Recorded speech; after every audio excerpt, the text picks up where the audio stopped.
Today's a paint day, that's for sure. Lots of things to paint. First coated everything with a cold galvanizing compound. It's basically a spray paint with a lot of zinc in it. And then top coating everything with some black, just starting off with an old can of flat or satin I'm trying to get rid of, but then it'll be a gloss black on top of it.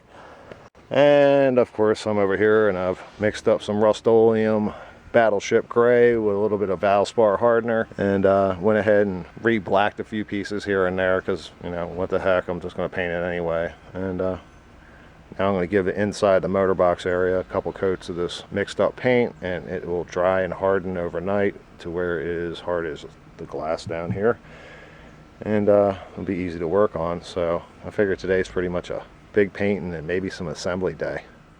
The reason I did the zinc paint first is because wherever I've used galvanized like fittings, you know, bolts, nuts, such, on aluminum, I've never had an issue. The coating apparently is enough of a barrier coat between the two. So I'm going to go ahead and I coated these to make sure everything is coated, and then of course I'm going to use galvanized bolts to hold it all together. I gotta say, on a right day, that Valspar hardener really works for that oil base paint. Yeah, I said oil base paint. About 35 minutes in the sun over here, and nothing. You couldn't do that with oil base paint alone 10 hours from now, even in the sun.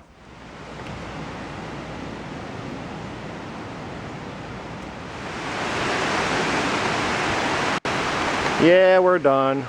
Just sitting here watching a lightning storm underneath my motor stand slash lightning cage. It's kind of like a roll cage for thunderstorms. Oh well, it's over. Well, after another trip up to the local hardware store to pick up some nuts, I'm now test fitting this, which seems to be fitting up pretty good. There is a little bit of adjustment I can do it back and forth here. I'm using this to hold up my strut. Let that go. So, but didn't turn out so bad. What I'm going to do is I'm going to put some sealant of some kind between the two layers here, just to fill in any tiny little gaps. Also want to make sure there's nothing sticking up to cause it to rock any, which didn't feel like there was. And then I'm going to go ahead and see if I can get it bolted in. At least the sides and everything will be straightened out, and then I'll go ahead and I'll put the whip strut back in place. Alright, dropped my whip strut down a little bit here and got a nice bead of 5200 all the way around it. It's time to get this thing tightened up. Maybe I want to get something underneath of it to catch all the squeeze out too. Yeah, that's real nice. Real nice. Yummy.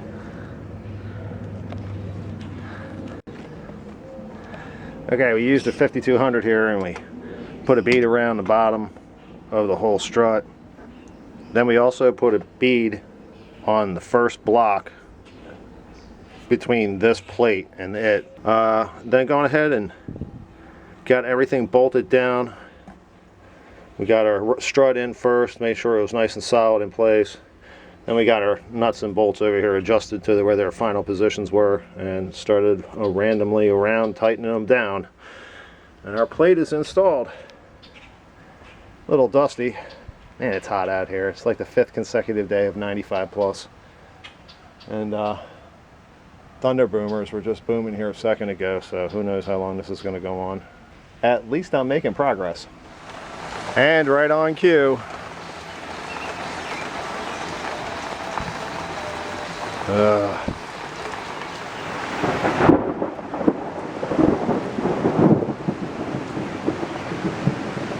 I think that's a way of saying the day is over.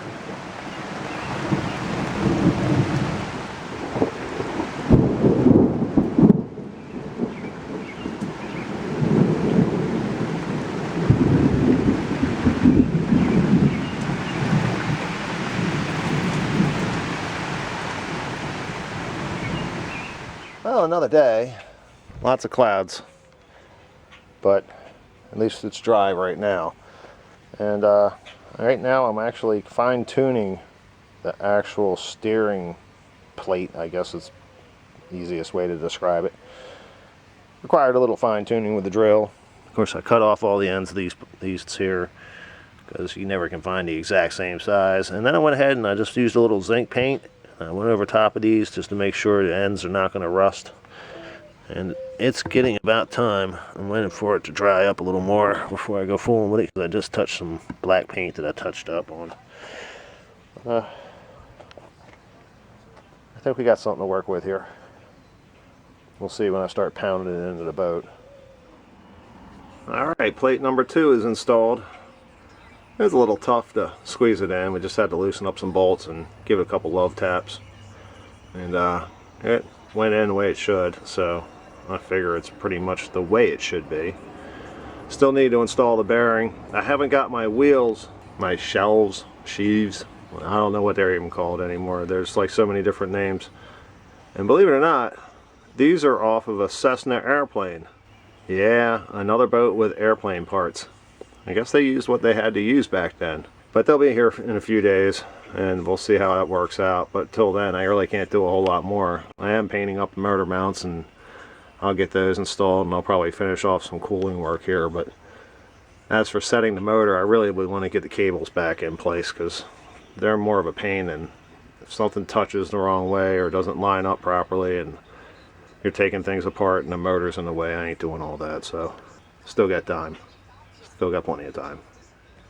Well, it's another new day, and I've gone ahead and got my rudder post bearing and rudder post and everything all installed and all nice and greased up and new. It feels so nice. Now I'm going to go ahead and get my freshly painted motor mounts installed, and from there I may finish up some cooling. It's kind of a finish up kind of day because I don't have the wheels yet or the pulleys for the steering, in which case I need to have access to this plate because it's got 2 holes here and they are messed up for some reason. I'm going to need access to this, so if I put the motor back in, I'm not going to be able to get to these, so I'm going to have to wait until I get the pulleys before I can actually install the motor again. But we can finish up everything else. I do love how when a lot of people, they're like, you got that Volvo with that cable steering with all the slop in it. You should get hydraulic steering with 500 horsepower pushing around. You're going to get crazy and kill yourself. I wonder what all these people would think of this kind of cable steering. I ain't saying this one got 500 horsepower, but it's probably 375, 400. And that's truly cable steering. And with that in note, I've pretty much got everything I possibly could hooked back up, straightened out, pushed back in place, what have you. I know my cooling system's a little funky, but it picks up from the whip strut, and it doesn't pick up enough from the whip strut. For cruising factor, I mean, it would probably be fine if I was just out drag racing, which that's what this boat was originally designed for. So I had to add a supplemental cooling system. That, and there's no way to actually flush the motor without using, I don't know, putting it back in a freshwater pond or something, using the pickup from the whip strut. So we use a little clamshell over here. Hello, clamshell, dirty bottom. And we just put a plunger on top of that, and that way I can actually flush the motor when I'm done. So as I said, I pretty much got everything done, happily. It's all ready for the motor to set in, but I still need my wheels, as I keep saying over and over again. And I don't want to get pinned in here trying to make these wheels line up and do all the things they need to do. Because the last thing in the world you want is a cable to come unspooled doing 40 or 50 mile an hour known at these boats, because you'll probably end up on your head. So for now, I'm in pause mode. I think I need to go work on the Donzi because I have somebody that's interested in buying it. We'll see how that works out. The reason I coat it with the zinc is wherever I notice, well, do it again. But at least I'm making progress, at least. But at least I'm making progress.